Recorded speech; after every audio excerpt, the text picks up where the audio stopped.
Hello everyone, my name is JoshJrumJrastic and welcome to another, well actually no, this is new. Welcome to the SCP-1879, the Indoor Salesman, SCP animation by who? Who's it by? Who are you? SCP explains story and animation. Them. It's by them. They have a blue hair with a skull on them. I'm sure I'll put their name in the title so you guys know exactly who they are. Anyways, as always, if you do or if you end up liking this video, leave a like. It'd be very much appreciated. And if you're new here, hi, I'm Josh, and this is what I do. I react to videos at, 6 o'clock in the morning. Just for you. Anyways, guys, as always, consider leaving a like on the video if you do enjoy. And as always, if, whoa, I've forgotten my intro. Sorry, I've forgotten my intro. Whatever. Roll the clip. Let's just begin. Let's see what this SCP is all about. I'm quite interested. It's 11 minutes long, so it's not that long. Let's see what it's about. On a cold October night in 2003, Shirley Yates of Seattle, Washington was just about to get ready for bed when she heard a knock at the door. She approached the door and asked the person on the other side to identify themselves. The voice outside responded immediately. It was a salesman who just wanted a few moments of Mrs. Yates' time.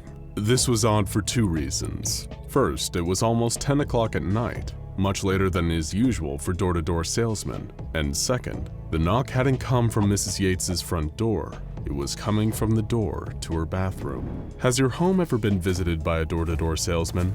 If you were born in the last 40 years, then your answer to that question is probably no. In the age of online shopping, the idea of a salesperson going from house to house hawking vacuum cleaners or encyclopedia sets feels like a relic from the past. It's highly unlikely you'd ever see one walking the streets nowadays, and equally unlikely that one would knock on your front door.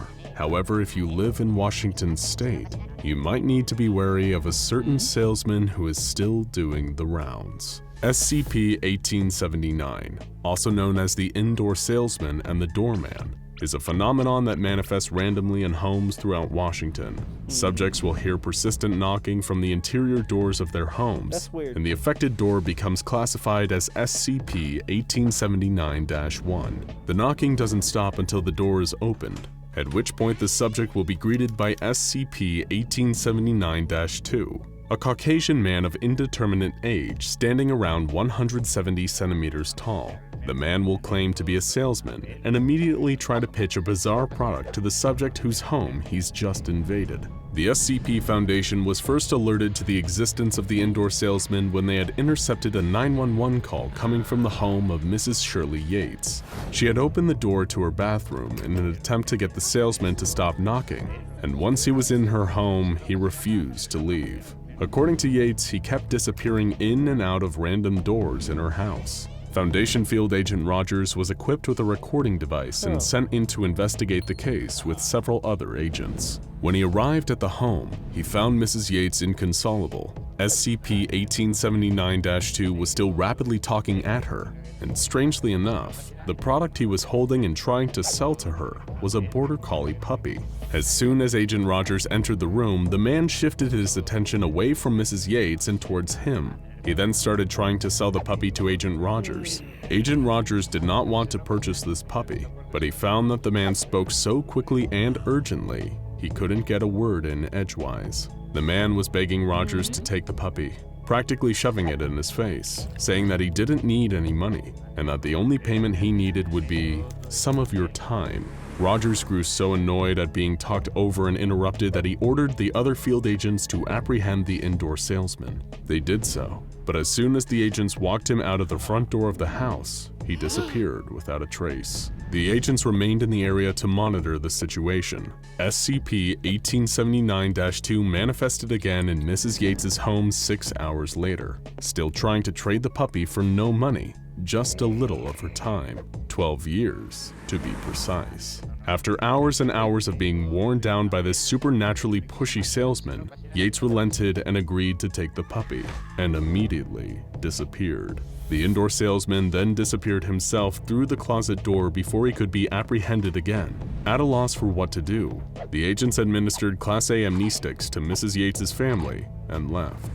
The reason for her disappearance wasn't fully known until 12 years later in 2015, when she reappeared in the same spot she disappeared from, having no concept of how much time had passed. The puppy really had just cost her 12 years of her life. Stories like that of Shirley Yates have popped up all over the state in the years since, from Everett to Walla Walla and everywhere in between. Due to the random nature of SCP-1879 events and the way the indoor salesman can disappear instantly in and out of any door in a building, the SCP Foundation has been unable to capture him.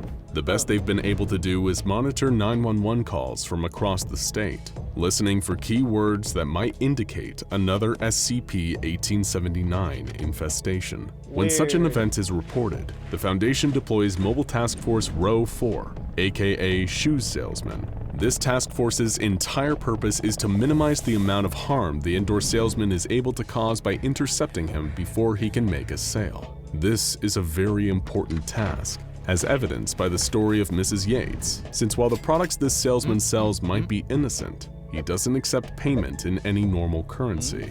The price he asks for his products are always bizarre and often deadly. If all someone loses is 12 years of their life, they could be considered to be getting off easy. In one instance, the product being sold was a single red rose in exchange for the subject's Quality writing makes your schoolwork better and helps you stand out in the process. Heart. Meet Grammarly.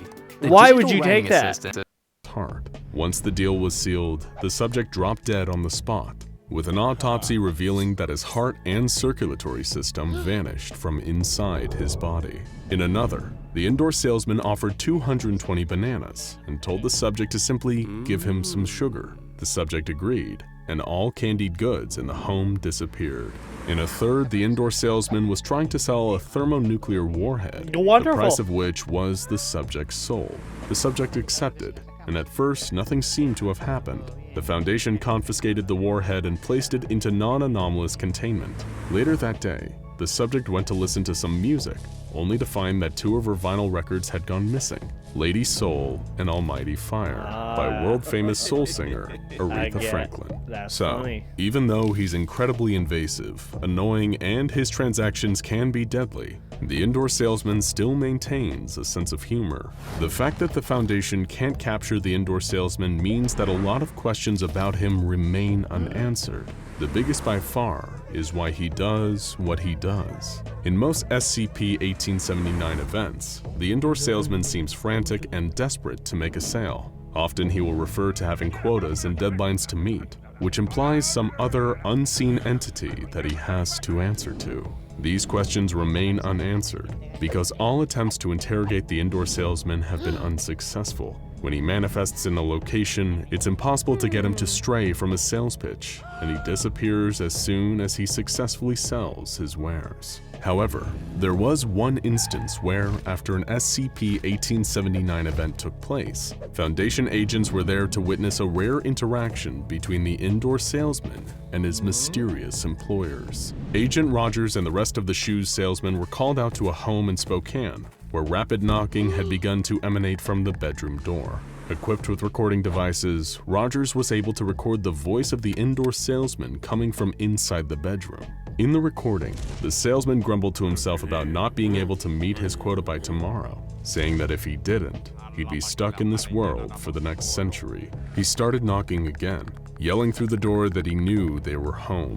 He kept knocking until he was interrupted by the sound of a phone ringing. The indoor salesman was heard picking it up, and Rogers managed to record the conversation. The person calling was, apparently, the indoor salesman's boss, who was calling to complain about his performance. Only one side of the conversation was heard, but evidently the indoor salesman's boss wasn't too happy about receiving 2 Aretha Franklin albums as payment instead of an actual human soul. The indoor salesman apologized for the joke, then told his boss, "It won't happen again, please don't hurt it.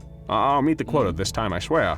He hung up, grumbling to himself again, "I better get to move up to Elise accounting this time. I've paid my dues and then some." Rogers finally opened the door to the apparent disappointment of the indoor salesman, who was hoping to speak with the home's owner and was quite annoyed at having another one of his sales interrupted by MTF Row 4. Rogers tried to ask the indoor salesman who he'd just been speaking to on the phone, but as usual, the salesman started talking over him. Now see here, let's think logically, he said. You know I'm not going to tell you anything. I know you're not likely to buy what I'm selling.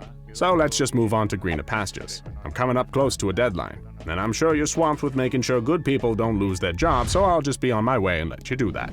Ciao. The indoor salesman tried to close the door, but Agent Rogers blocked it with his arm. He was tired of this SCP giving him the runaround, and he was going to keep the indoor salesman here if it was the last thing he did. He demanded the entity stay and be interviewed, and other members of the task force apprehended the salesman, making sure he couldn't leave the room. The indoor salesman, now held in place by several armed men, seemed to finally relent. He told Rogers, I'm busy, so I'll tell you what. I'm going to give you something, no money out of your pocket, and we'll call it even. Sound good? Rogers, just wanting to get this whole thing over with, agreed to those terms. 3 seconds later, every agent on the scene was dead, and the indoor salesman was able to straighten his tie, pick up his briefcase, and walk through the door to the bathroom. When the bodies of Agent Rogers and the rest of the MTF Row 4 were examined by Foundation scientists, the cause of death was found to be, in every case, thousands of coins suddenly appearing in not only their pockets, but also inside their stomachs, lungs, and even under their skin. Later that day, the indoor salesman was reported at a home in the same neighborhood. He was seen trying to sell the house's owner, 80-year-old retiree Alan Johnson, a Glock 18 pistol in exchange for his attention. As he had done so many times before, the indoor salesman disappeared through another door before the Foundation was able to reach the scene. And when the SCP arrived, they found Mr. Johnson still alive, but now missing his prefrontal cortex, the part of the brain that controls attention. It's likely that, because of the nature of the entity, SCP-1879 might be entirely impossible to contain. The Foundation might never find out anything more than what they already know about the indoor salesman, the way he's able to manifest behind closed doors, or the reason he has to keep filling quotas for an unseen boss who apparently doesn't have a very good sense of humor. No. So, if you're ever in Washington State, be careful who you open your doors to, especially if the knocking you hear is coming from inside your house. But now, if we could have just a few moments of your time, we've got something real special for you. It's SCP-001, which is the real 00. No, I prefer the other, which is the real 001. I think it's the Guardian Angel whatever thing. I like them more. They sound cooler. Or that thing sounds cooler than whatever the king is. But anyways, guys, as always, I hope you enjoyed. And if you did, consider leaving a like on the video, as always. And, yeah, stay strong, everyone. Stay safe. Wear your seatbelt, wear your helmet, wear your mask. Don't put the flashlight behind you. Don't look in the haunted mirrors. And as always, have a nice day.